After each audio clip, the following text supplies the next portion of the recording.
সুযোগ দিয়ে রেখেছেন। কিন্তু এই দেশে আপনি অবাধে জিনা করতে পারবেন, এতে কেউ রাগ করবে না, কিন্তু একের অধিক অন্য চিন্তা ভাবনা করবেন, আপনার ঘরেই থাকতে দিবে না। আগেই বলেছি অনেকে রাগটা করতে পারেন, কিন্তু জিনা করার চাইতে তো এটা উত্তম নাকি? আপনার আখিরাতে আপনাকে যেতে হবে, আপনার তাকওয়া আপনাকে হেফাজত করতে হবে, এটা চূড়ান্ত কথা। কারণ আপনার জাহান্নামে গিয়ে অন্য কেউ ভাগ বসাবে না, আপনার কবরে আপনার দায় অন্য কেউ এসে নেবে না। সুতরাং আপনি যদি মনে করেন আমি আমার তাকওয়া রক্ষা করতে পারছি না, আমার দ্বারা জিনা হয়ে যাচ্ছে বা হওয়ার আশঙ্কা দেখা দিয়েছে, তাহলে ইসলাম কি বলে? বিয়ে কিন্তু সবসময় সুন্নত না, বিয়ে কিন্তু কখনো হারামও হয়, কখনো ফরজও হয়, কখনো ওয়াজিবও হয়, কখনো মাকরুহও হয়, স্বাভাবিকভাবে সুন্নত। কিন্তু ক্ষেত্র বিশেষ কিন্তু এর বিধান চেঞ্জ হয়ে যায়। যেমন একজন অবিবাহিত ছেলে, সে জানে সে জিনায় লিপ্ত হয়ে যাবে, নিজেকে আর সামলাতে পারবে না, ওর জন্য বিয়ে করাটা কি সাধারণ সুন্নত? আলহামদুলিল্লাহ ওয়াহদাহু ওয়া কাফা ওয়া সালামুন আলা ইবাদিহিল্লাযীনা ইসতাফা। أما بعد فأعوذ بالله من الشيطان الرجيم. بسم الله الرحمن الرحيم. وسارعوا إلى مغفرة من ربكم وجنة عرضها السماوات والأرض أعدت للمتقين. وقال النبي صلى الله تعالى عليه وسلم: يطلع الله عز وجل إلى خلقه في ليلة النصف من شعبان فيغفر لجميع خلقه إلا لمشرك أو مشاحن. آمنت بالله صدق الله العلي العظيم وبلغنا رسوله النبي الكريم. মারকাজুল ফুরকান হিফজ মহিলা মাদ্রাসার পক্ষ থেকে আয়োজিত আজকের এই প্রথম বার্ষিক ইসলামী সম্মেলনের সম্মানিত সভাপতি, সহসভাপতি, ইত্তেফাকুল উলামা বৃহত্তর ময়মনসিংহ ভারক উপজেলা শাখার শ্রদ্ধেয় সভাপতি হাফেজ মাওলানা মুফতি আতিকুল ইসলাম শেখ দামাত বারাকাতুহুল আলিয়া, উপস্থিত আমার সাথে ওয়াজিবুল ইহতিরাম হযরত উলামায়ে কেরাম, এলাকার গণ্যমান্য মুরব্বীগণ, স্থানীয় এবং দূর-দূরান্ত থেকে আগত দিন দরদী কোরআন প্রেমী তাওহীদি জনতা এবং পর্দার আড়ালে থাকা মা বোনেরা, শাবান মাস চলছে, আমাদের মাঝে আর রমাদানুল মুবারকের মাঝে আর এক মাসও ব্যবধান নেই, এর চাইতে অনেক কম সময় বাকি আছে। প্রত্যেকের দিলের চাওয়া তো এটাই, আল্লাহ রাব্বুল আলামিন আমাদের সকলের হায়াতে বরকত দান করে আমাদেরকে এই রমাদানটা পাওয়ার তৌফিক দান করবেন, ইবাদত বন্দেগী করে রাহমাত, মাগফিরাত, নাজাত, লাইলাতুল কদর, ইতিকাফ সবকিছু অর্জন করে ধন্য হওয়ার তৌফিক দান করবেন। রমাদানুল মুবারক রব্বুল আলামিন এই মাসে রোজা কেন ফরজ করেছেন নিজেই কারণ ব্যাখ্যা করেছেন, লাআল্লাকুম তাত্তাকুন, যাতে করে তোমরা তাকওয়া অর্জন করতে পারো, সকলেই মুত্তাকি বান্দায় পরিণত হতে পারো। তো রোজার মূল লক্ষ্য যদি হয় তাকওয়া অর্জন করা, সেই তাকওয়ার জন্য প্রস্তুতি তো এখন থেকেই নিতে হবে, কারণ প্রস্তুতি যদি ভালো না থাকে লড়াই করাটা অবশ্যই যায় মুশকিল হয়ে। বাঙালির যদি আগ থেকেই প্রস্তুতি থাকতো তাহলে 25 মার্চের কাল রাতে যে ভয়াবহ বিপর্যয় নেমে এসেছিল, হয়তো পরিণতিটা একটু ভিন্ন রকম হতে পারতো, ক্ষয়ক্ষতি হয়তো হতো, কিন্তু অনেকটাই হয়তো এড়ানো সম্ভব হতো যদি আগ থেকেই প্রস্তুতি যেভাবে নেওয়া দরকার ছিল সেভাবে নিয়ে রাখতো। একইভাবে এই জাতি যদি বিগত দিনেও প্রস্তুতি যথাযথভাবে হক আদায়ের সাথে করে রাখতো, এমনকি 2013 সালে ওলামায়ে কেরামকে খালি মাঠে ঠেলে দিয়ে নিজেরা পেছনে বসে চুপচাপ ললিপপ না খেত আর তামাশা না দেখতো, তাহলে যেই পরিণতি 2024-এ অর্জিত হয়েছে এর চাইতে উত্তম ফলাফল হয়তো 2013-তে অর্জিত হয়ে যেত। কিন্তু জাতীয় বিক্ষিপ্ততা এবং বিচ্ছিন্নতাই আমাদেরকে করে করে শেষ করে ছাড়ে। হুজুররা যখন নামে গোটা জাতি চিন্তা করে হুজুরদের বিষয়ে হুজুররা বুঝবে, আল্লাহ এবং তার নবীর জন্য তারা ময়দানে নেমেছে, তো ঠিক আছে, নবীর ইজ্জত হেফাজত করার ঠিকাদারি তো খালি মোল্লাদের, এই মোল্লারাই গিয়া নবীর ইজ্জত হেফাজতের জন্য ময়দানে অবস্থান করুক, আর আমরা বসে বসে কোথায় রাজনৈতিক লাভ, কোথায় রাজনৈতিক লস, আমরা বসে বসে হিসাবগুলো করতে থাকি আর এই তামাশাগুলো করতে থাকি। আল্লাহ হেফাজত করুন। জাতীয় ঐক্য যদি আরো আগেই গড়া যেত, তাহলে এখন যে ফ্যাসিবাদ ফ্যাসিবাদ বলে মুখে ধোয়া তুলে ফেলে, হয়তো ফ্যাসিবাদ এই রূপে আসার আগেই আল্লাহ এই জাতিকে এই বিষ বাষ্প থেকে মুক্তি দিয়ে দিত। কিন্তু সময়ের কাজ সময়ে না করলে, সময়ের কাজ অসময়ে করলে কিছু বিড়ম্বনা তো হবেই। রোগ যখন প্রাথমিক স্টেজে থাকে, ওই সময় ডাক্তার দেখালে, চিকিৎসা করালে খুব আসানির সাথেই ট্রিটমেন্ট করা যায়। কিন্তু গ্রামের মানুষজন সহজে ডাক্তারের কাছে যেতে চায় না, ভয় পায়। চিন্তা করে ডাক্তারের কাছে গেলে ডাক্তার এক গাদা ওষুধ ধরাইয়া দিবে, টেস্ট ধরাইয়া দিবে, এই ধরাইয়া দিবে, সেই ধরাইয়া দেবে। দেয় না যে বিষয়টা এমন না, দেয়ও বটে, কারণ মানব সেবার চাইতে অনেকের কাছে বিজনেসটাই যায় বড় হয়ে। কিন্তু অনেকেই দেখা যায় এমন সময় ডাক্তারের কাছে যায়, ডাক্তার বলে সরি অনেক দেরি হয়ে গেছে, এখন আর নেই কোনো উপায়। অথচ প্রাথমিক ধাপেই যদি অবলম্বন করত, তাহলে হয়তো জিনিসটা সহজ হতো। ইসলামেও প্রতিটা ক্ষেত্রে আমাদেরকে উৎসাহ দেয়। মাইকোলা ভাই আওয়াজটা নেই কেন, শ্বাসটা নেই। যেমন বাচ্চাদের ক্ষেত্রে বলা হয়েছে বয়স যখন 10 হবে তখনই তাদেরকে পিটায় পিটায় হলো 5 ওয়াক্ত নামাজি বানাতে। 7 বছর থেকে আদেশ শুরু হবে, শিক্ষা না, শিক্ষা তো 7-এর আগেই কমপ্লিট হবে। বয়স যখন 7 হবে তখনই নামাজের আদেশ দেওয়া হবে। বয়স যখন 10 হবে তখন শুধু আদেশ না, নামাজ না পড়লেই পিটানো হবে। আপনাদেরও তো একসময় বয়স 10 ছিল, 10 বছরে বালেগ হয়েছিলেন? হওয়ার তো কথা না। তাহলে 10 বছরের বাচ্চা যদি মরে, আল্লাহ তো ওরেও ধরবে না, কি রে পিচ্ছি তুই নামাজ পড়লি না কেন? ওর উপরে তো নামাজ এখনো ফরজে আইন হয়ে সারে নেই, ও তো বালেগি এখনো হয় নাই, আল্লাহ ধরবে না। কিন্তু আল্লাহ রসুল বাপদেরকে দায়িত্ব দিয়েছেন, অভিভাবকদেরকে দায়িত্ব দিয়েছেন, ওই বাচ্চারও পিটাবা। কেন? কারণ ট্রেনিং যত কঠিন হবে লড়াই তত সহজ হবে। ছোটবেলায় যদি মহাব্বত ঢুকিয়ে দেওয়া যায় ভেতরে, তাহলে পরবর্তীতে এটা আলহামদুলিল্লাহ যায় অনেকটা সহজ হয়ে। এই মাদ্রাসার ছেলেরা দিন রক্ষার প্রয়োজনে যে কোনো সময় সহজেই রাজপথে নেমে আসতে পারে। কিভাবে? অন্যরাও নামে, নামে সকলেই নামে, তবে ধর্মীয় ইস্যুতে খুব কম মানুষই নামতে চায়, জাগতিক ইস্যুতে প্রায় সকলেই নামতে রাজি হয়ে যায়। এই চলমান যে সরকার আছে, অন্তর্বর্তী সরকার ক্ষমতায় আসার পরে 100-র বেশি আন্দোলন মাত্র 6 মাসে মোকাবেলা করতে হয়েছে। কিন্তু আপনি একটু হিসাব করছেন তো, এই 100-র বেশি আন্দোলনের মধ্যে কয়টা ছিল আল্লাহর জমিন, আল্লাহর দিন বাস্তবায়নের আন্দোলন, আর কয়টা ছিল জাগতিক বিভিন্ন সুবিধা, বিভিন্ন স্বার্থ অর্জনের জন্য আন্দোলন? হ্যাঁ, আমি বলছি না জগতে ভালো থাকার দরকার নাই, অবশ্যই দরকার আছে। রব্বানা আতিনা ফিদ দুনিয়া হাসানা ওয়া ফিল আখিরাতি হাসানা। রব আমাদেরকে দুই জগতেই ভালো রাখতে চায়, দুনিয়াতেও ভালো রাখতে চায়, আখিরাতেও ভালো রাখতে চায়। এই দোয়া আমাদেরকে শিখিয়েছেন। কিন্তু দুনিয়া বড় না আখিরাত বড়? দুনিয়া খেয়ে থাকলো আলহামদুলিল্লাহ, না খেয়ে থাকলো আলহামদুলিল্লাহ। আমার নবী পেটে পাথর বেঁধেছেন, তো কি হয়েছে? দুনিয়া বাইরে থাকলো আলহামদুলিল্লাহ, জেলের ভেতরে থাকলো আলহামদুলিল্লাহ। আমার নবী 3 বছরের বেশি অবরুদ্ধ জীবন যাপন করেছেন। আরে দুনিয়ায় নিজের দেশে থাকলো আলহামদুলিল্লাহ, হিজরত যদি বাধ্য হয় তা তো আলহামদুলিল্লাহ। আমার নবী 10-10টা বছর নিজের মাতৃভূমির বাইরে, পিতৃভূমির বাইরে, মক্কা ছেড়ে মদিনার বুকে কাটিয়েছেন। এমনকি আজও শুয়ে আছেন সে মদিনায়, যেটা তার জন্মস্থান না, তার মাতৃভূমি না, তার পিতৃভূমি না, সব ছেড়েছেন। কিন্তু আল্লাহকে ছাড়েন নাই। আল্লাহ তাআলার দ্বীনকে রক্ষা করার জন্য নিজের দেশ ছাড়তেও মোটেও দ্বিধা করেন নাই। তাহলে প্রশিক্ষণটা যত কঠিন হবে লড়াইটা তত সহজ হবে।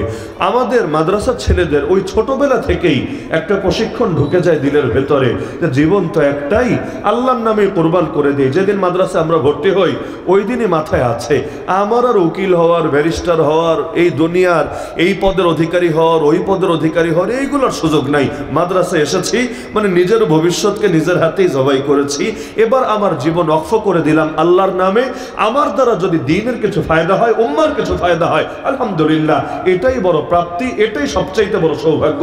দ্বিতীয় কোনো কিছু চাওয়া পাওয়ার নাই। তো ওই যে জীবনটা আল্লাহর নামে কোরবান করার এক মানসিকতা পরিবেশগতভাবেই ছোটবেলায় গড়ে দিয়েছে, যার কারণে সারা জীবন একটাই স্বপ্ন দেখে, শাহাদাত হায় মাতলুব ও মাকসুদ ও মুমিন, না মালে গনিমত না কিশওয়ার কুশাই।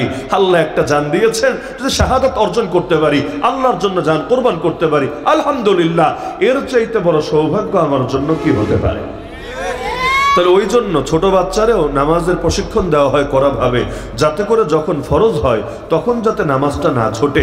তো রমাদান যেহেতু তাকওয়া অর্জনের মাস, আল্লাহকে ভয় করে কিভাবে বান্দা সব নিষিদ্ধ জিনিস ছাড়তে পারে, এটা অর্জনের মাস।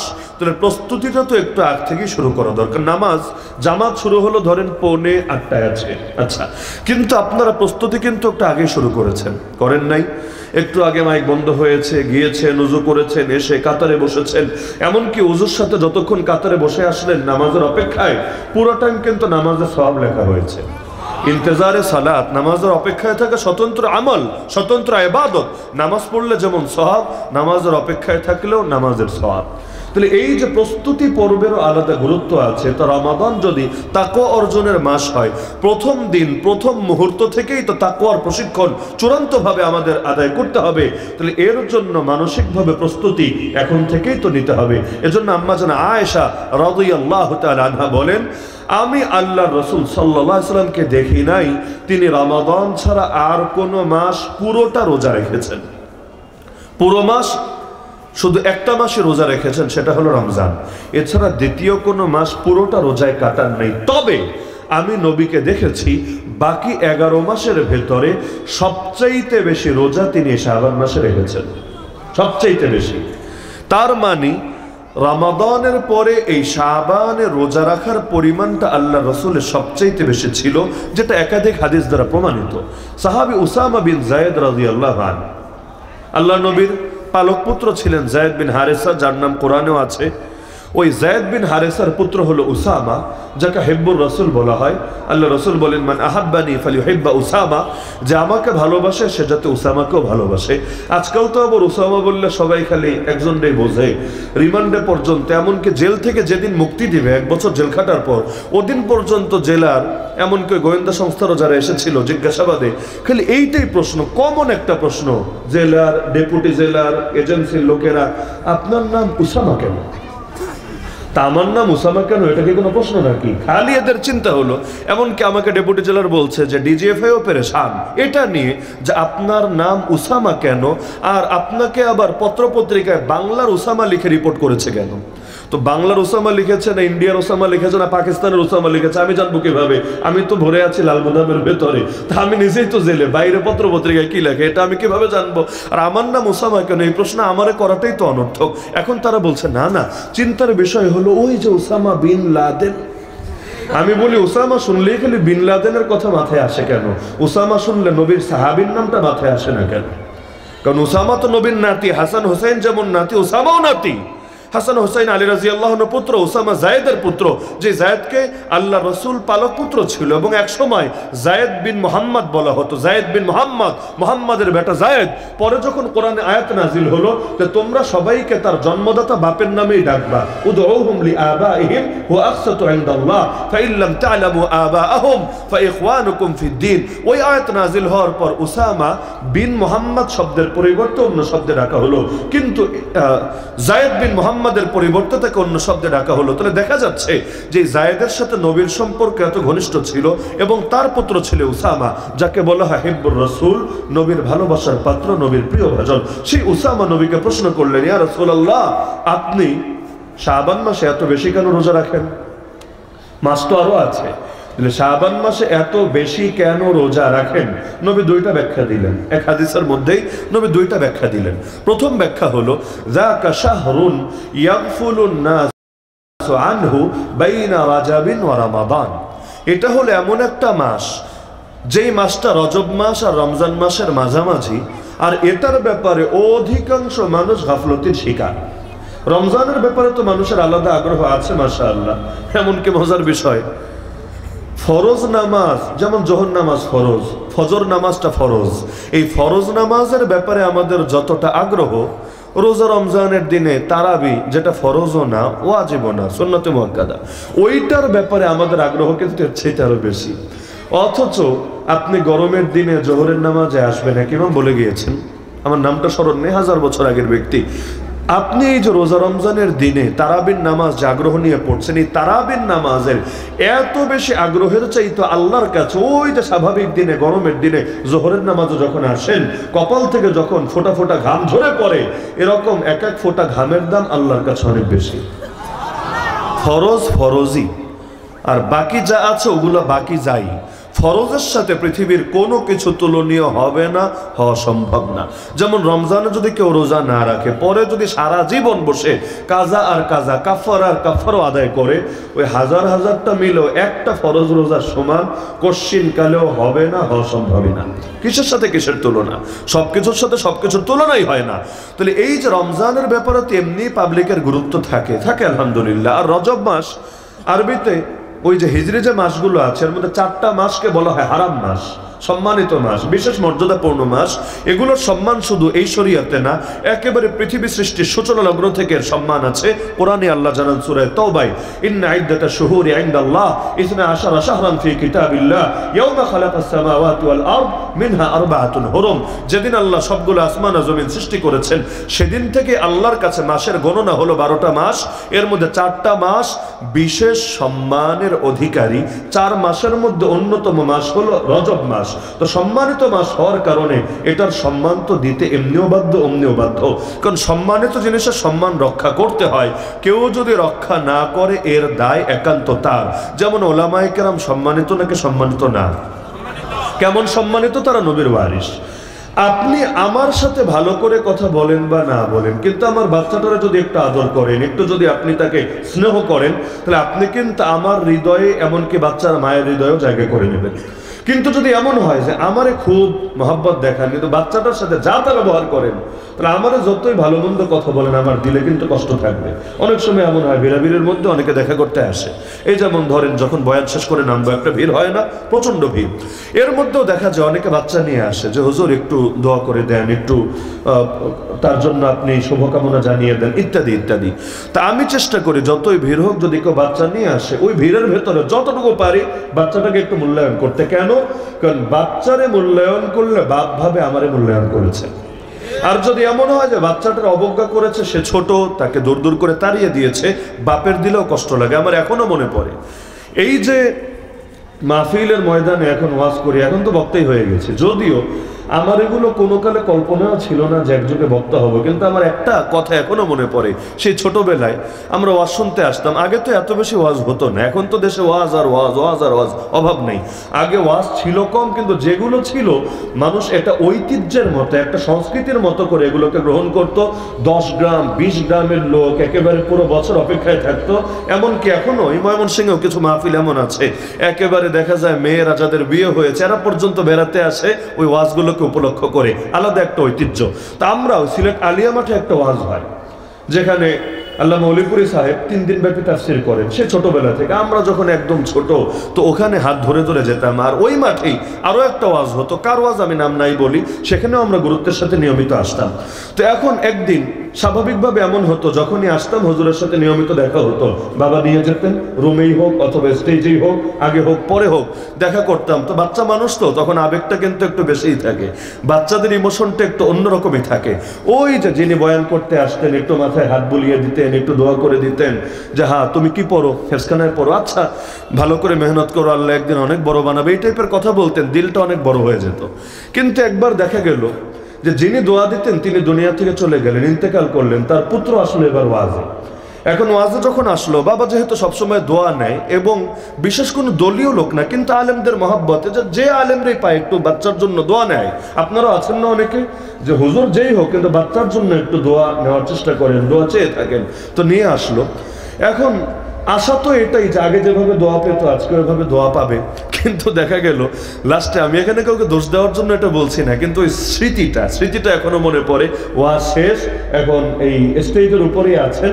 এখন বড় হুজুর যখন যাবেন কাছাকাছি, আমিও কাছাকাছি হাতটা বাড়িয়েছি, মানে এখন তার মাঝে আমার মাঝে খুব সামান্য একটা গ্যাপ, হঠাৎ করে ভলান্টিয়ার যারা ছিল, মানে স্বেচ্ছাসেবক যারা ছিল, এমন জোরে এক ধাক্কা মারলো। আমি তো বাচ্চা মানুষ, নিজের ওয়েটে তো সামলাতে পারি না, এমন জোরে এক ধাক্কা মারলো, ধাক্কার ছুটে একেবারে স্টেজের শেষ মাথায় গেলাম। এরপরও বাবা চাচ্ছিল যে না ভিড়াভিড়ি কোনোভাবে একটা অতিক্রম করে একটু দেখা করাবে, কিন্তু আমার খুব ইজ্জতে লাগলো, যদিও বাচ্চা কিন্তু ইজ্জতে লাগলো যে মুসাফা করলে করবে, না করলে না, ধাক্কা দিল কেন? কি পাপটা করলাম যেখানে এমন ভাবে জোরে একটা ধাক্কা দিল? আমি আগেই বলেছি এটা আমি দোষারোপ করার জন্য বলছি না, হয়তো তারাও পরিস্থিতি শিকার ছিল, কিন্তু বাচ্চাকালের ইমোশন তো বাচ্চাকালেরই। তো ধাক্কাটা যখন দিলে কষ্ট লাগলো। এখন বাবা চাইলো আবার দেখা করাবে, আমি হাত ধরে টান দিলাম, না আর কোনো দেখা নাই, চলেন আর কখনো কারোর সাথে এভাবে দেখা করতে আনবেন না, ইনশাআল্লাহ আমি একদিন ওয়াজ করব, আমি অন্যদের সাথে আদরের সাথে দেখা করবো।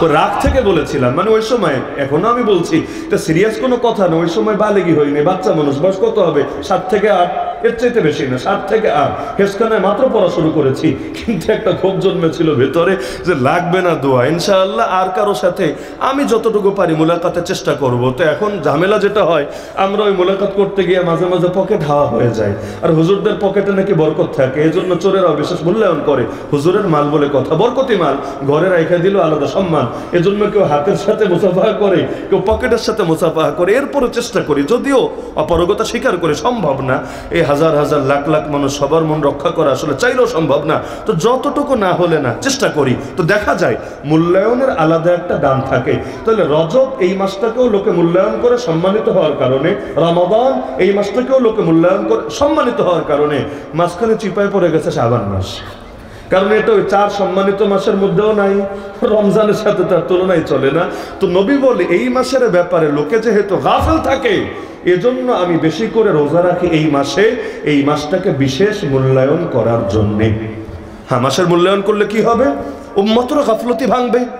ইমাম ইবনে রাজব হাম্বলী রাহমাতুল্লাহ আলাইহি হাদিস উল্লেখ করে লতাইফুল মাআরিফ গ্রন্থের মধ্যে লেখেন, এখান থেকে বোঝা যায় যে অনেক সময় এমন হতে পারে কোনো আমল, কোনো দিন, কোনো মাস বেশি সম্মানিত, এর আশেপাশেরটা হয়তো সম্মানে তার চাইতে কম, কিন্তু সেটাকে যদি মূল্যায়ন করা হয় অন্য কোনো বিবেচনায়, সেটা হয়তো আরো বেশি দামি হয়ে যায়।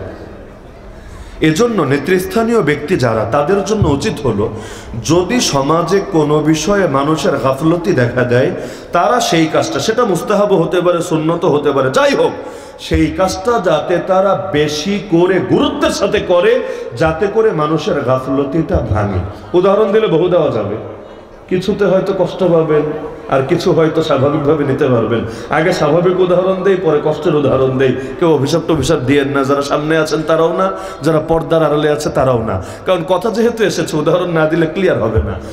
স্বাভাবিক উদাহরণ হলো যেমন মেসওয়াক। মেসওয়াক কিন্তু আমাদের সমাজে খুব বেশি লোকে করে না, তাই না? এটাই কিন্তু স্বাভাবিক ব্যাপার, খুব বেশি লোকে করে না। বিশেষ করে ব্রাশ, দুনিয়াতে এই টুথপেস্ট ব্রাশ আসার পরে মেসওয়াকের মার্কেট অনেকটাই কমে গেছে। কেন?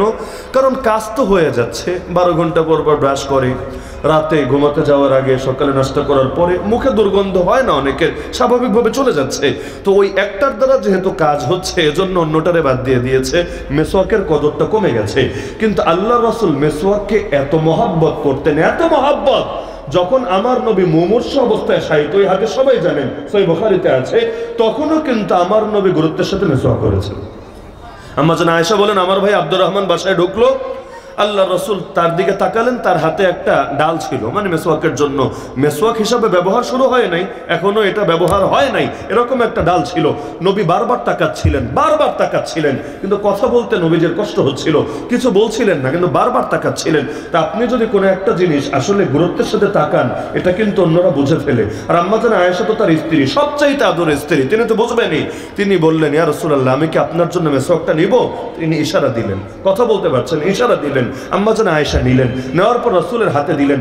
কিন্তু আল্লাহ রাসূল তখন এতটা দুর্বল হয়েছেন, এটা যে চাবিয়ে চাবিয়ে ব্যবহারের উপযোগী করবেন, কারণ এটা তো একটা শক্ত ডাল, মেসওয়াক তো আর ডাল নিয়ে ব্যবহার করা যায় না, এটা চাবিয়ে আগে ব্যবহার উপযোগী করতে হয়। আল্লাহ রাসূলের এই শক্তিটা তখন ছিল না, আল্লাহ রাসূল বড় দুর্বল হয়ে গিয়েছিলেন। ওই সময় আম্মা জান আয়েশা বলেন, উলাইয়িনুহু লাক, আমি আপনার জন্য এটা নরম করে দেব? আল্লাহ রাসূল আবারও ইশারা দিলেন, হ্যাঁ আয়েশা, তুমি নরম করে দাও। আম্মা জান আয়েশা এটাকে চিবিয়ে চিবিয়ে নরম করে আল্লাহ রাসূলের হাতে দিলেন। ওই অবস্থায় নবীজি মেসওয়াক করলেন। এমনকি আম্মা জান আয়েশা বলেন, ইন্না মিন নিআমিল্লাহি আলাইয়া আন জামা বাইনা রিকি ওয়া রিকিন নবী সাল্লাল্লাহু আলাইহি ওয়াসাল্লাম। আরে আমার উপর আল্লাহর বড় নিয়ামত, নবীজির জীবনের শেষ সময় আল্লাহ আমার থুতু আর নবীর থুতুর এক করে দিয়েছেন। কারণ এই যে আমি মেসওয়াকটাকে চিবিয়ে নরম করলাম, আল্লাহ রাসূল তো এই মেসওয়াকটাই মুখে দিয়েছেন, তা আমার থুতু নবীর মুখে থুতুর সাথে মিশে গেল। আরে আল্লাহর বড় দয়া, বড় মায়া, বড় অনুগ্রহ আমার উপরে। স্বামীর খেদমত করতে পারাকে কিভাবে তারা মূল্যায়ন করতেন, কিভাবে নিজের ক্রেডিট হিসাবে না, বরং এটা করতে পেরে নিজেকে গর্বিত মনে করছেন। কেন? আল্লাহ তার উপর দয়া করেছেন।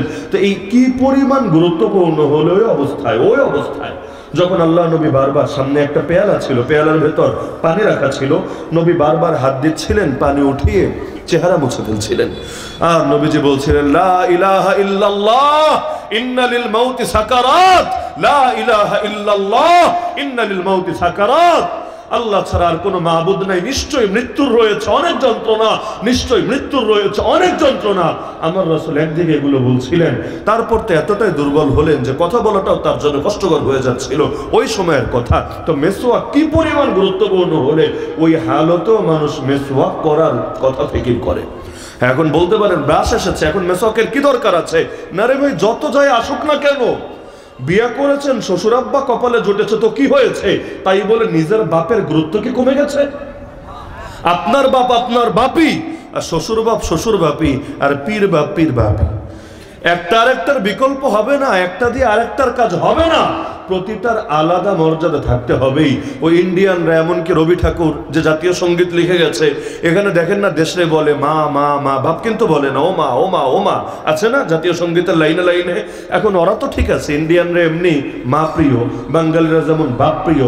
বাংলাদেশে আব্বার অভাব নাই মাশাআল্লাহ, বহু আব্বা বহু আব্বা, মাজারে মাজারে আব্বা, এলাকায় এলাকায় আব্বা, দরবারে দরবারে আব্বা। আব্বার রমরমা ব্যবসা। আর ইন্ডিয়ায় হলো আম্মা আর আম্মা আর আম্মা, গরুর বউরে বানাইছে আম্মা, দেশও তো আম্মা, আরো যা পাই খালি আম্মা আর আম্মা, ওপারে আম্মা এপারে আব্বা, মাঝখানে কাঁটাতারের বেড়া। কাঁটাতারের বেড়ার জন্য আম্মা পায় না আব্বারে, আব্বা পায় না আম্মারে, কি যে এক জ্বালা, কি যে এক কষ্ট। এখন তো আরো বড় আম্মাও চলে গেছে সেখানে, আম্মা গিয়ে দিদারও নসিব করায় না, চেহারাটাও দেখায় না। মাঝে মাঝে অডিও টডিও শোনা যায়, লাইভে অডিও শোনা যায়, চেহারা মোবারকটা দেখা যায় না। অডিও তো এআই দিয়েও বানানো যায়। তা আল্লাহর বান্দি বাইচা আছে না মইরা গেছে, খায়া আছে না না খায়া আছে, শরীর স্বাস্থ্য আগের মতো আছে না শুকায় গেছে। আমাদেরও তো দিলে ফিকির থাকে, স্বাভাবিক ব্যাপার। ঘরের মেয়ে পরের কাছে গিয়ে কেমন আছে না আছে, আলাদা টেনশন তো থাকতেই পারে। আবার পরকে তো খুশি করে দেওয়া সম্ভব হয় নাই। যদি এমন হয় মায়া বিয়া দেওয়ার সময় বহু কিছু দিয়ে, এটা কি নামে দেয় নামটা নাই বললাম, ওভাবে খুশি টুশি করে দিতে পারলেও তো একটা ব্যাপার স্যাপার ছিল। কিন্তু মাইয়া তো পালিয়েছে, খুশি করে দেওয়া যায় নাই, এমনিও তো টেনশন কাজ করে। আমরাও চাই ঘরের মেয়ে ফিরে আসুক আপন ঘরে, আমরাও তাকে রিসিভ করি খুব আন্তরিকতার সাথে। কারণ ফিরে যদি না আসে, শাপলা চত্বরের প্রতিটা ফোঁটা রক্তের বদলা কিভাবে নেওয়া হবে? ফিরে যদি না আসে, আবু সাঈদার মুগ্ধর পক্ষ থেকে প্রতিশোধ কিভাবে নেওয়া হবে? ফিরে যদি না আসে, আমাদের মূল্যবান দিনগুলো যে আমাদেরকে কারাগারে ফেলে ফেলে নষ্ট করে দিয়েছে, এগুলোর বদলাই বা কিভাবে নেওয়া হবে?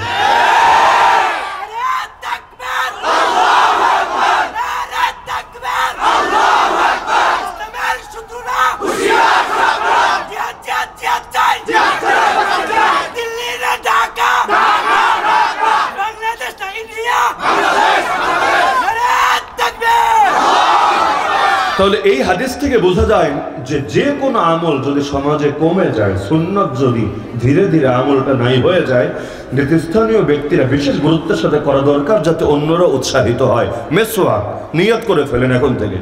এখানে সবাই বিশেষ ব্যক্তি, যেমন আপনার ফ্যামিলিতে আপনি বিশেষ ব্যক্তি, আপনার বাচ্চা আপনারে ফলো করে, আপনার ভাই বোনরা আপনারে ফলো করে, আপনি করেন, ইনশাল্লাহ আপনাকে দেখে দেখে তারাও করবে। উস্তাদ করলে ছাত্রও করবে, বাপ করলে সন্তানও করবে, এটাই স্বাভাবিক ব্যাপার। তাহলে মেসওয়াকের আমলটা নিয়মিত করা দরকার নাকি দরকার না?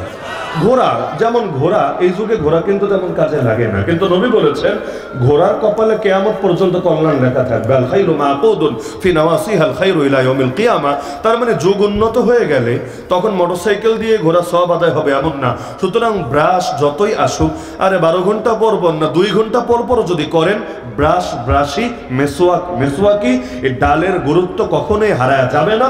প্রয়োজন যদি নাও থাকে তবুও নবীর সুন্নতের মহব্বতে আমলটা চাইলেন না। তাহলে এটা হলো সহজ উদাহরণ। আরো এরকম বহু উদাহরণ দেওয়া সম্ভব। এখন কঠিন উদাহরণ হলো, আগেই বলেছে অনেকে বদদোয়া দিতে পারেন, কিন্তু উদাহরণ তো উদাহরণই, গায়ে লাগায়েন না, তাহলে কষ্ট লাগবে না ইনশাআল্লাহ। যেমন ধরেন বাংলাদেশে কেউ জিনা করবে এটা সমস্যা না, কিন্তু কেউ বিয়ে করবে এটা বড় সমস্যা। মানে কি? মানে হলো আল্লাহ তাআলা এক একজনকে এক এক ধরনের চাহিদা দিয়েছেন। পেটের ক্ষুধা যেমন সবার এক না। এই ময়মনসিংহে এমন লোকও আছে ভাই, বল নিয়ে খাইতে বসে, প্লেট না, বল নিয়ে খেতে বসে, এবং কিছু লাগে না। ওই পান্তা ভাত সঙ্গে যদি আপনি কাঁচা মরিচ আর পেঁয়াজ দিয়ে দেন, লবণ থাকে, আর ডিম ভাজি হইলে তো কথাই নাই, একেবারে পুরো বল সাবার করে ফেলতে পারবো। অথচ আমি এক সপ্তাহে হয়তো এই পরিমাণ খাবার খেতে পারবো। আমাদের দেখতে যেমনই মনে হোক, আমার ওই এক চামচের চাইতে বেশি ভাত খাওয়াই আমার জন্য জটিল হয়ে যায়। তাও দিনে একবেলা খাওয়ার অনুমতি আছে, তাও কখনো দেখা যায় 2 দিন 3 দিন পর পর ভাতের সাথে আমার মোলাকাত হয়, আমার দিদার নসিব হয়, ভাত থেকে এই পরিমাণ দূরে থাকি। অথচ অনেকে আছে ভাত ছাড়া তার চলেই না, সকালেও ভাত, দুপুরেও ভাত, রাইতেও ভাত, মাঝখানেও ক্লান্ত হলে ভাত। তাহলে দেখা যায় যে পেটের ক্ষুধা এবং চাহিদা সকলের এক না। একইভাবে আরেকটা যে চাহিদা আছে ওইটাও সকলের এক না। স্বাভাবিক, সকলের এক না। শারীরিক গঠন যেমন এক না, ওইটাও সবার এক হবে না। তো এখন যার যেমন দরকার আল্লাহ তার জন্য যেমন সুযোগ দিয়ে রেখেছেন। কিন্তু এই দেশে আপনি অবাধে জিনা করতে পারবেন, এতে কেউ রাগ করবে না, কিন্তু একের অধিক অন্য চিন্তা ভাবনা করবেন, আপনার ঘরেই থাকতে দিবেন না। আগেই বলেছে অনেকে রাগটা করতে পারেন, কিন্তু জিনা করার চাইতে তো এটা উত্তম নাকি? আপনার আখিরাতে আপনাকে যেতে হবে, আপনার তাকওয়া আপনাকে হেফাজত করতে হবে, এটা চূড়ান্ত কথা। কারণ আপনার জাহান্নামে গিয়ে অন্য কেউ ভাগ বসাবে না, আপনার কবরে আপনার দায় অন্য কেউ এসে নেবে না। সুতরাং আপনি যদি মনে করেন আমি আমার তাকওয়া রক্ষা করতে পারছি না, আমার দ্বারা জিনা হয়ে যাচ্ছে বা হওয়ার আশঙ্কা দেখা দিয়েছে, তাহলে ইসলাম কি বলে?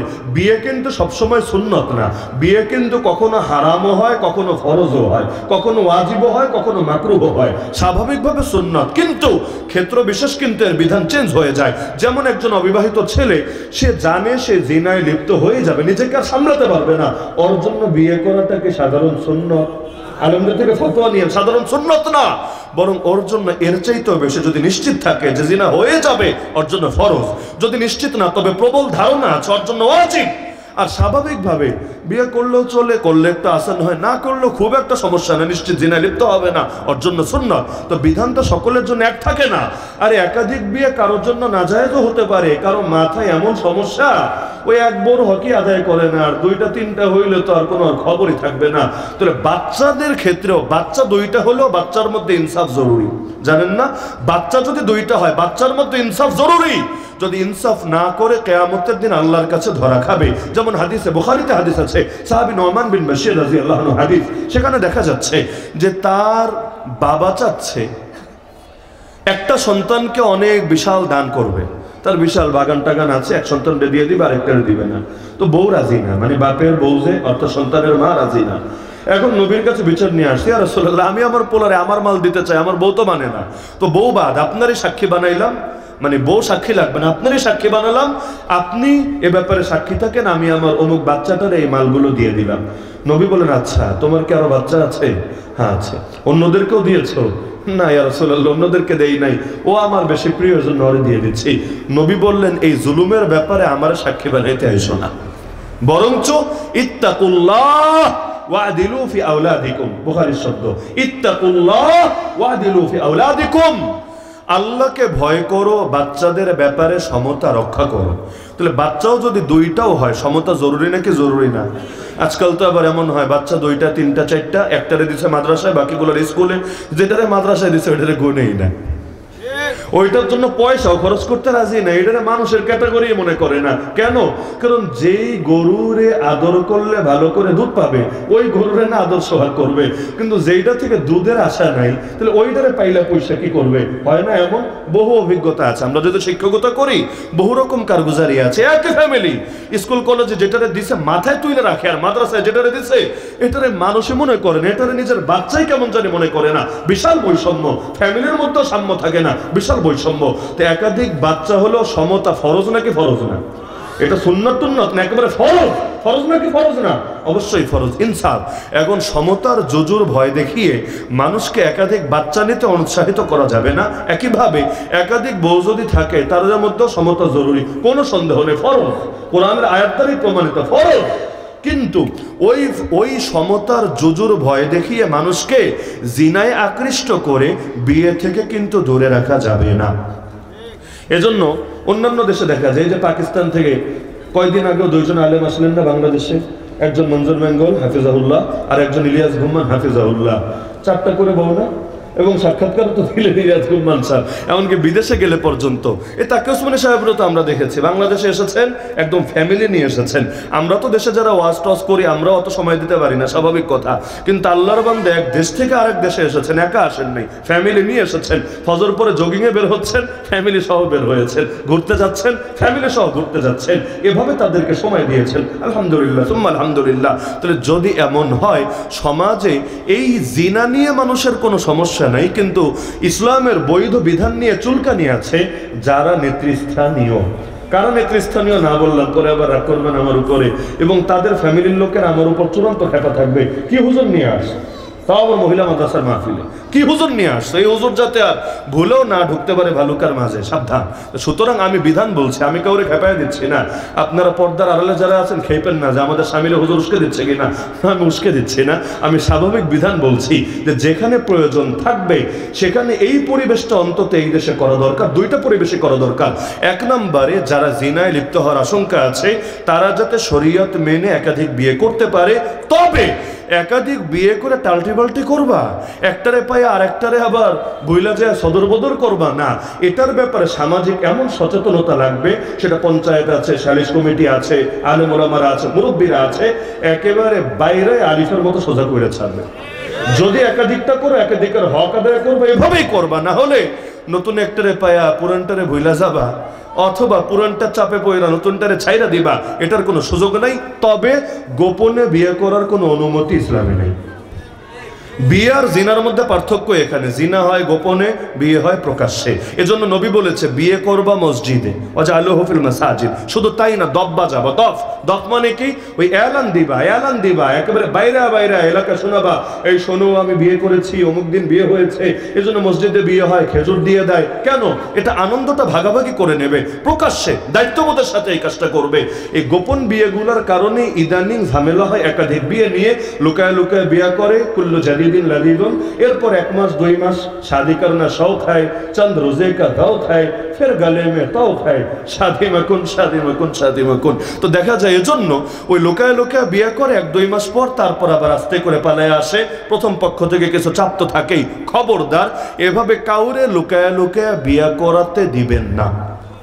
এমনকি এটাকে যদিও হানাফি মাযহাবে মেয়ে যদি বালেগ হয় তাহলে সেই ক্ষেত্রে মেয়ে তার পিতা ওলিদের অনুমতি ছাড়াও বিয়ে বসতে পারে, এটা ছিল হানাফি মাযহাবের মূল ফতোয়া। কিন্তু যেখানে ভিন্ন কোনো আশঙ্কা দেখা দেয়, যেমন ওমর রাদিয়াল্লাহু আনহু তার জামানায় কিছু কঠোর বিধান জারি করেছিলেন দাসীর ব্যাপারে, আরো ইত্যাদি আরো কিছু ব্যাপারে, আহলে কিতাব নারীকে বিয়ে করার ব্যাপারে কিছু কঠোর বিধান জারি করেছিলেন। সব উদাহরণ টানলে আলোচনা লম্বা হবে। সুতরাং আজ যদি বাংলাদেশ ইসলামী রাষ্ট্র হয়, আমি মনে করি, আমি আমার ক্ষুদ্র জ্ঞানে মনে করি যে এখানে যারা বিচারক থাকবেন, বড় মুফতিরাই তো বিচারক থাকবেন, তারাও ইনশাআল্লাহ এই ক্ষেত্রে এহতিয়াতের খাতিরে, সতর্কতার খাতিরে এই ফতোয়াটা দিবেন না, বরং হাদিসের বাহ্যিক অর্থকে সামনে রেখে ভিন্ন ফতোয়াই দিবেন। নারীও লুকিয়ে বিয়ে করতে পারবে না, সেখানে দায় থাকে না, এবং পরবর্তীতে যে ঝামেলাগুলো হয় এগুলো সামাজিকভাবে অনেক ক্ষেত্রে সমাধানও করা যায় না। সুতরাং একাধিক বিয়ে যদি হয় প্রকাশ্যে হবে, সবাইকে দাওয়াত দিয়ে হবে, বুক ফুলিয়ে হবে, এবং সেখানে 100% হক আদায় করবে। হ্যাঁ, দিলের টান এটা কারো কন্ট্রোলে না, এটা স্বাভাবিক ব্যাপার। বাচ্চাও 10টা হলে দিলের টান সবার উপর এক হবে না, কিন্তু বাহ্যিক হক আদায় করতে কোনো কমতি করতে পারবে না। তো একাধিক বিয়ে করলেও দিলের টান একরকম হবে না। আমার নবীও আম্মা জান আয়েশা রাদিয়াল্লাহু আনহাকে বেশি ভালোবাসতেন, কিন্তু অধিকার দিতে আবার কাউকে কম দিতেন না, বরং সবাইকেই সমান হারে দিতেন। সুতরাং এই জিনিসটা নিশ্চিত করা লাগবে, এটাই হাদিসের আলোকে বুঝে আসে। দ্বিতীয় ব্যাখ্যা নবী করলেন, এই মাসে বান্দার আমল দেখানো হয় আল্লাহর সামনে। তুরফাউল আমালু ফীহি ইলা রাব্বিল আলামিন ফাউহিব্বু আন ইউরফা আমালি ওয়া আনা সাইম। এই মাসে বান্দার আমলনামার রিপোর্ট আল্লাহর সামনে উপস্থাপন করা হয়। আমি মুহাম্মদ পছন্দ করি আমার আমল এমন ভাবে আল্লাহকে দেখানো হোক যখন আমি রোজাদার থাকবো, এটা স্বাভাবিক। আমরা যখন ছাত্র ছিলাম, ছাত্র তো মৃত্যু পর্যন্তই তালিবুল ইলম, মানে একাডেমিক পড়াশোনায় যখন ছিলাম, এমন হতো মাদ্রাসা মসজিদগুলোতে এশার নামাজটা একটু দেরিতে হয়, 9:15, 9:30, 9:45, অর্থাৎ সুন্নাত টাইম যেটা, রাতের 1/3 সুলুসুল লাইল তখন হয়। তো মাগরিব যদি হয় ধরেন 6টা বা 5:30 বা 4:15 আর এশা যদি হয় এরকম 8:30 9টা 9:15 মাঝখানে ব্যবধানটা অনেক বেশি না, বিশাল লম্বা, 2 ঘন্টা 2.5 ঘন্টা 3 ঘন্টা টাইম।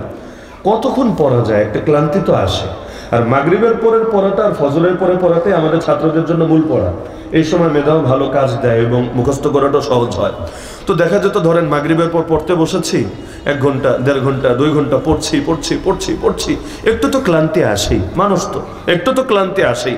একটু মনে করেন শরীরটা মেজমেজ করছে, একটু বই থেকে অন্যদিকে মনোযোগ দিলেন, অথবা পকেট থেকে বের করে একটা চকলেট, একটা চিপস, একটা বিস্কুট মুখে দিলেন। তো যেই হুজুররা নিগরানির দায়িত্বে থাকেন, মানে বাচ্চারা ঠিকভাবে পড়ে কিনা দেখাশোনা করার জন্য কিছু শিক্ষককে দায়িত্ব দেওয়া থাকে না, এখন মনে করেন এই যে 1 ঘন্টা পড়লেন, 1.5 ঘন্টা পড়লেন, 2 ঘন্টা পড়লেন, একবারও আসলো না। যেই মাত্র খালি মুখটা অন্যদিকে ঘুরাইছেন অথবা কাউরে একটু কোনো কথা জিজ্ঞেস করছেন বা একটা বিস্কুট মুখে দিয়েছেন, সামনে এসে কিরে বল্টু কি অবস্থা, তুই পড়ালেখা করিস না? আপনার তখন কেমন লাগবে? হুজুর 2 ঘন্টা পড়লাম, এর মধ্যে একটাবার আসতে পারলেন না। আপনার এখনই আসা লাগলো, এখনই কেন? 2টা মিনিট আগে আসলে কি কবিরা গুনাহ হইতো, না 2টা মিনিট পরে আসলে সগীরা গুনাহ হইতো? আপনার আসার জন্য এই টাইমটাই বাইসা নিতে হলো, একটা কষ্ট লাগবে না? যদিও কিছু বলতে পারবেন না, স্বাভাবিক আপনার সয়ে নিতে হবে, কোন অপরাধ করেছেন, কথা তো সত্য, এজন্য একটু তো তিনি বকাঝোকা করলে আপনার সয়ে নিতে হবে, কিন্তু স্বাভাবিক তো এটাই। আপনি আগেও ঠিক ছিলেন, পরেও ঠিক ছিলেন। এজন্য নবী বলেন যে আমি চাই আমার আমল আল্লাহর সামনে যখনই দেখানো হোক তখনও যাতে আমার আমল চালু থাকে, আল্লাহ যাতে দেখে এই দেখ ফেরেশতারা আমার বান্দা তো এখনো আমল করছে।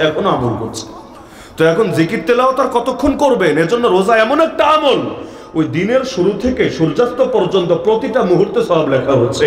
আপনি ঘুমায় থাকলেও রোজা তো ভাঙে নাই, রোজার সওয়াব লেখা হচ্ছে। বাথরুম করলো রোজা তো ভাঙে নাই, রোজার সওয়াব লেখা হচ্ছে। চাকরি করলো, ব্যবসা করলো, রাজনীতি করলো, যা করবেন রোজা যেহেতু চালু আছে, রোজার সওয়াবও কিন্তু প্রতি মুহূর্তে লেখা হচ্ছে। সুতরাং আল্লাহ দেখবে, দেখ আমার বান্দাটা কত ভালো, আমার বান্দার এই যে আমলনামা উপস্থাপন করা হলো, এইটাই আমার বান্দা ইবাদত এবং আমলেই আছে।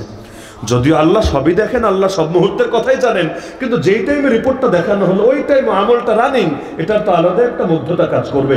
এজন্য আমার নবী সাপ্তাহিক রোজাও রাখতেন 2 দিন, সোম বৃহস্পতি। কেন? সাপ্তাহিক আমল এই 2 দিন আল্লাহকে দেখানো হয়, আর দৈনিক আমলও 2 বার আল্লাহকে দেখানো হয়। দিনের আমল রাতে, রাতের আমল দিনে। তবে এত বেশি তো আর করা সম্ভব না। এজন্য আল্লাহ রাসূল সাল্লাল্লাহু আলাইহি ওয়াসাল্লাম তিনি সাপ্তাহিক রোজা আঁকড়ে ধরতেন। আর পুরো বছরের আমল আল্লাহকে দেখানো হয় কোন মাসে? শাবান মাসে।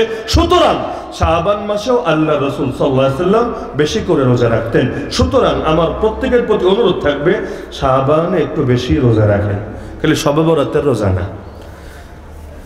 সব মানে তো রাত, শবে বরাত মানে বরাতের রাত, লাইলাতুন নিসফি মিন শাবান, শাবানের মধ্য রজনী, রাইতে আবার রোজা রাখে কেন? রোজা তো দিনে রাখে, রাত্রে তো রোজা হয় না। এখন দিনে যদি রোজা রাখেন, ফজিলত তো ভাই রাতের, দিনের না। এই যে রাতটা ফজিলতপূর্ণ রাত, রাত কারে বলে? আমরা তো দিবস পালন করি একদম 24 ঘন্টা মিলা। যেমন ধরেন 5ই ফেব্রুয়ারি, আমার ধারণা আগামী 2-4 বছর পর বা 5-10 বছর পর এইটাও একটা দিবস হয়ে যেতে পারে, ঐতিহাসিক বুলডোজার দিবস হতে পারে, আমি জানি না, হয়ে যেতে পারে। তো যদি দিবস হয়ও, আমাদের দিবস শুরু হয় রাত 12টা থেকে, শেষ হয় পরের দিন 11টা 59, একদম শেষ মুহূর্তে গিয়ে, মানে 24 ঘন্টা ব্যাপী। কিন্তু ইসলামের যে দিবসের ফজিলতগুলো আছে, যেমন শবে কদরের ফজিলত, শবে বরাতের ফজিলত, এইটা কি রাত দিন মিলায় না শুধু রাইতে? এটা কিন্তু যতটুকুর ফজিলত বলা হয়েছে অতটুকুর মধ্যে সীমাবদ্ধ। তো রাতের ফজিলত রাতে, দিনের কাজ দিনে। তাহলে দিনের বেলা তো রোজা হয়, রাতের বেলা তো রোজা হয় না। তাহলে শবে বরাত তো রোজা রাখারই সুযোগ নাই, কারণ রোজা রাখলে ওইটা সব থাকে না, সব মানে রাত, ওইটা রাত থাকে না, ওটা দিন হয়ে যায়। সুতরাং যদি রোজা রাখেন, আইয়ামে বীজের রোজা হয়। কিসের রোজা? আইয়ামে বীজ। প্রতি মাসে 3 দিন রোজা রাখা সুন্নাত, 13, 14, 15, 13, 14, 15। আগামী শুক্রবারের আগে চলে আসবে 13, 14, 15, 3 দিন রোজা রাখবেন, এটা নবীর সুন্নাত। 3 দিন রোজা রাখলে আল্লাহ রাব্বুল আলামিন 30 দিন রোজা রাখার সওয়াব দিয়ে দিবেন। আলাদা করে শুধুমাত্র শবে বরাতের রোজা ভেবে একদিন রোজা রাখা, এটা ইমামরা এটাকে আলাদা করে বলেন না, এবং শবে বরাতের স্বতন্ত্র রোজা আছে এটাও তারা স্বীকার করেন না। হ্যাঁ, 13, 14, 15 আইয়ামে বীজের রোজা, এর মধ্যে যদি আপনি রোজা রাখেন, 3ই রাখেন, 2ই রাখেন, 1ই রাখেন, এর সওয়াব পাবেন। কিন্তু এটা শবে বরাত উপলক্ষে না, এটা মাসের এই 3 দিন নবীজি সুন্নত হওয়ার কারণে। এখন বলবেন ওই যে এক হাদিসে আছে রাতের বেলা নামাজ পড়ো, দিনের বেলা রোজা রাখো। এর কি ব্যাখ্যা? এর ব্যাখ্যা হলো হাদিসটা এত দুর্বল, এই হাদিসটা দলিলযোগ্যই না। তো কথকের কথা যদি দুর্বল হয় তাহলে এটা দিয়ে দলিল দিয়া তো এটা হাস্যকর ব্যাপার ছাড়া কিছু না। এই গত সপ্তাহে আমার একটা মাহফিল ছিল চাঁপাই নবাবগঞ্জ, রাজশাহী এয়ারপোর্টে নামলাম, তারা হাইয়েস্ট গাড়িতে করে নিয়ে যাচ্ছে চাঁপাই নবাবগঞ্জে। অনেক লোক আছে, পর্যাপ্ত লোক, পুরো গাড়ি ভরা, এর মধ্যে মাহফিল কমিটির সভাপতিও আছে। হঠাৎ করে আমাকে মোটামুটি ঘন্টাখানেক যাওয়ার পরে কার সাথে যেন ফোনে কথা বললো, কথা শেষ করে আমাকে বলছে, হুজুর একটা দুঃসংবাদ আছে। আমি আগে ইন্না লিল্লাহ পড়ে নিলাম, ইন্না লিল্লাহি ওয়া ইন্না ইলাইহি রাজিউন। কি দুঃসংবাদ? বললো, হুজুর দেশনেত্রী বেগম খালেদা জিয়া মৃত্যুবরণ করেছে। গাড়ির মধ্যে, আরো কয়েকদিন আগের কথায়, গত সপ্তাহের কথা। আমি বললাম, কি বলেন? আপনি কার থেকে শুনলেন? বললো, ওই বিএনপির অমুক নেতা একজনের নাম বলেছে, আমি তো আর চিনি না, তার থেকে শুনেছি। তো দল লোকের আন্দাজে কথা বলবে? সে যেহেতু বলেছে খবরটা তো অথেন্টিকই হবে। আমি বললাম, তাও একটু নিশ্চিত হন, কারণ বাংলাদেশে কেউ যখন বয়স্ক হয় আর বিশেষ করে মেডিকেলে ভর্তি হয়, এরে যে কয়বার মারে আল্লাহ ভালো জানে। 2 দিন পর পর লাইভে এসে বলতে হয়, আসি রে ভাই আসি, এখনো মরি নাই, এখনো আমি দুনিয়া, আজরাইল আমার কাছে আসে না, এখনো জিন্দা আছি। লাইভে আসা লাগে না প্রায়, কারণ পাবলিক মাইরা দাফনও দেয়। ওই জুলাই আন্দোলন চলাকালে যখন ইন্টারনেট বন্ধ, আর আমাদের বাসায় তো টেলিভিশন নাই, খবর জানি না, দুনিয়া থেকে বিচ্ছিন্ন, রেডিও নাই একটা। তো এখন শুনলাম এরপরে যে অমুক দিন নাকি খালেদা জিয়া মারা গেছে, জানাজাও হয়েছে, কবরও দিয়ে দেওয়া হয়েছে। আমি তো শুনে বলি, হায় আল্লাহ, এইরকম খবর জানলামই না এখনো, কি বলেন আপনি? বললো, হ্যাঁ হুজুর, আমরা আমাদের এলাকায় অমুক নাকি টিভিতে দেখেছে। এখন আমারও টিভি নাই, রেডিও নাই, আর খবর যাচাইয়ের উপায়ও নাই। সে যেহেতু টিভির হাওয়ালায় বলেছে, অস্বীকার করি কিভাবে? পরে দেখা গেল ভুয়া, এখনো পর্যন্ত জিন্দা আছে, এখনো পর্যন্ত বেঁচে আছে। তাহলে এইরকম লোক যদি এভাবে 2বার 3বার ভুল সংবাদ দেওয়ার পর, ওই রাখালের গল্পের, রাখালের কাহিনীর মতো পরে গিয়া যদি কোনো সত্যি কথাও বলে, তাহলে ওই কথা নিয়ে একটা খটকা থাকবে নাকি থাকবে না? তাহলে হাদিস আমরা কাদের থেকে শুনলাম? ডাইরেক্ট নবীর থেকে তো শুনি নাই। নবী কোথায়, কবে ছিলেন, আর আমরা কবে? যাদের থেকে শুনলাম এরা যদি এইরকম খবর দেনেওয়ালা লোক হয়, ওই হাদিসটা যে আসলে অথেন্টিক আপনি নিশ্চিত হবেন কিভাবে? এজন্য দিনের বেলা রোজা রাখা সংক্রান্ত যে একটা মাত্র হাদিস আছে, এটা এত দুর্বল, এটা ওই খালেদা জিয়া মারা গেছে ওই খবর যেমন দুর্বল, এটাও এমন দুর্বল। সুতরাং এটা দিয়ে দলিল দিয়ে লাভ নাই। হ্যাঁ, রোজা রাখলে আপনারা 3টা রাখেন, 13, 14, 15, এবং শাবান মাসে বেশি থেকে বেশি রোজা রাখেন, শেষের কয়েকটা দিন বাদ দিয়ে, কারণ রমজানের একটা প্রস্তুতি আছে, এটা বাদ দিয়ে আপনার রোজা রাখেন। আর শবে বরাতে যেই কাজটা সবাই করবেন, শবে বরাতের একটা আমল আছে, তবে আমলটা করার আমল না, ছাড়ার আমল।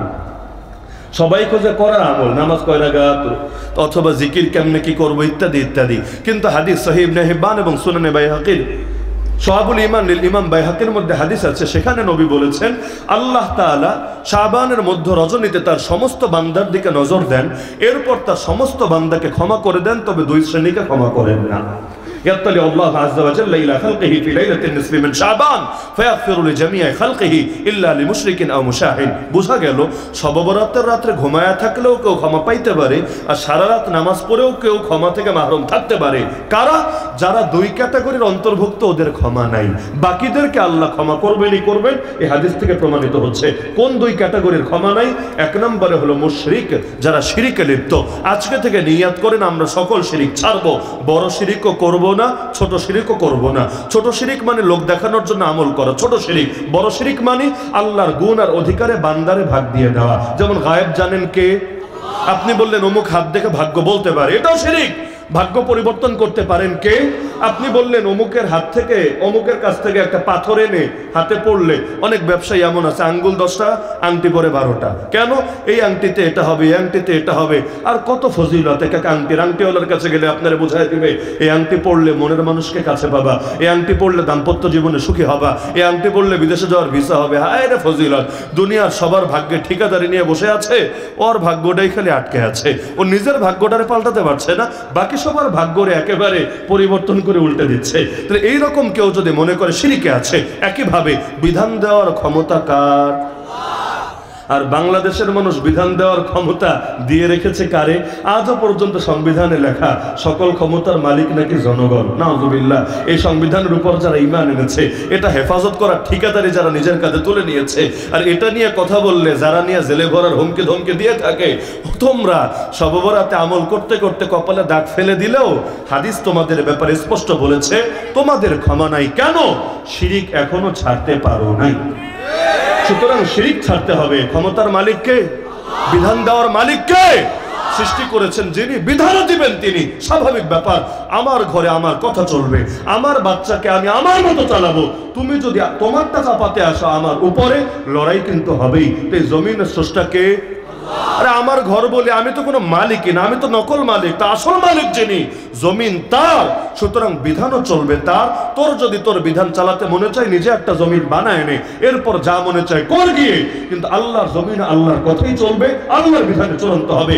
এটাকে যদি তোমার চোখে সাম্প্রদায়িকতা মনে হয়, কিচ্ছু বলার নাই। এই কথাকে যদি তোমার চোখে উগ্রবাদ মনে হয়, কিচ্ছু করার নাই। আরে আমাদেরকে দ্বীনের কথা, ঈমানের কথা, আকীদার কথা বলতে হবেই। এটা যদি কেউ সাম্প্রদায়িক গালি দেয়, দেখ না, জঙ্গি বলে আখ্যায়িত করে, করুক না। এটা যদি মৌলবাদী ট্যাগ লাগায়, লাগাক না। এটা যদি উগ্রবাদী বলে আখ্যায়িত করতে চায়, করুক না। আমরা কারো গালির ভয়, হামলার ভয়, মামলার ভয়, জেলের ভয়, জুলুমের ভয়, আয়না ঘরের ভয়, রিমান্ডের ভয়, ফাঁসির ভয়, আল্লাহর একটা বিধানও ছেড়ে দিতে পারবো না।